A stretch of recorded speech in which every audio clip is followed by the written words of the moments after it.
Now, I want to talk about something that I'm sure, well, the minute I saw we were doing this story today, I had my own questions. Let me bring those to Professor Curran in a second. This is an app that will aim to track the spread of the virus. Good thing. Who doesn't want that? Who doesn't want to know where it is?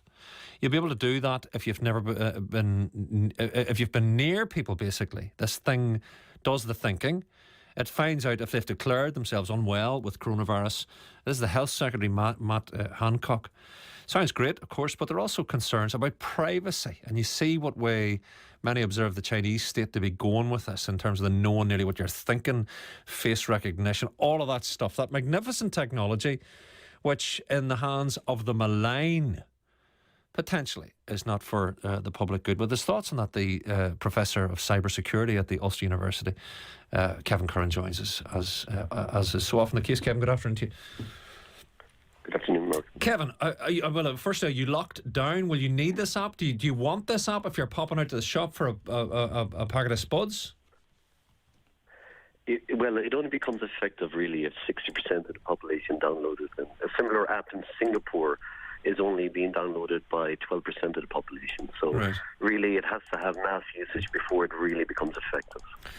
But then I suppose the innovators, those on the front foot of things, as you so often are, you could argue that you're getting an extra layer of protection, I use it in quotes, Kevin, that maybe the most of the rest of the population won't have?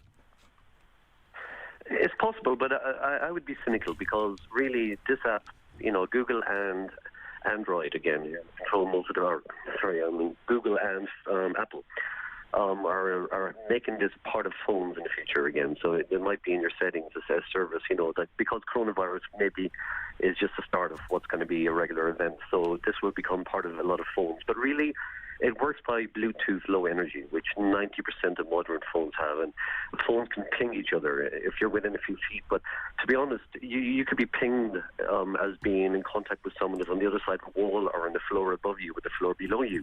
So really, it's not that accurate. But again, maybe anything is better than nothing again. But really, it really is not going to be like the end-all be-all, because Bluetooth really goes within 10 feet. So you could be at safe distances from people, and this could be alerting you that if that person had downloaded the app and they've voluntarily said that they got coronavirus, and they've uploaded the symptoms to the app, then you will be contacted, because that's how it works really, is that people have to volunteer to use this app, to say when they're affected, and then you will be pinged if your phone was seen to be, in contact with them. Now, of course, it can be done anonymously, that the details of people are not going to be stored by the NHS, but the unique phones references will be, but that doesn't identify you as person. So the government will not know as Kevin Curran, but I could be alerted if someone has uploaded or downloaded the app, told it that they had coronavirus, and I was within 10 feet of them in the last few days. But do you believe those protections, Kevin? I think more and more people just go, look, unless it's anything they'd be in any way concerned about, tell them nothing.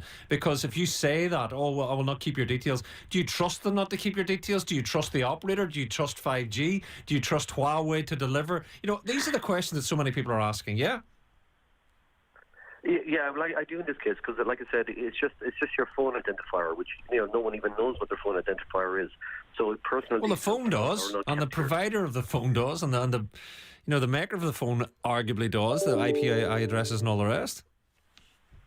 No, not in this case. No, they won't. No, not in this case. They have no interest in knowing that, really. It's not in their business interest. Apple and Google are in, are the business of making money, really, and this doesn't help them in any way.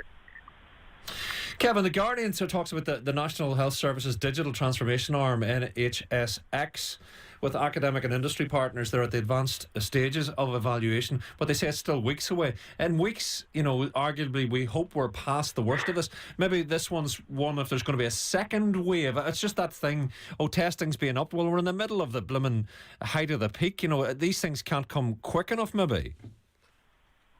Exactly. I'm a believer in this technology. We've got to trial it. We've got to see which ones work, because there's different ways you can do it as well, besides using Bluetooth again. But there is problems again with the trolling, because it's anonymous. Because again, it really is anonymous. That means anyone can upload false symptoms again. So if someone doesn't want to go to school next week, they can get all their classmates to upload to the coronavirus and put in the first 3 letters of the postcode, because that's how it works. And then it seems like there's a full-blown, coronavirus outbreak in Claudia or somewhere like that. So that's the negative side of having something anonymous, because you can verify if people are accurately uploading true information.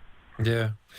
Kevin, it's an interesting one. Appreciate you joining us. As always, that's Professor Kevin Curran there from the Ulster University on the NHS app that they're trying to get speeded to service.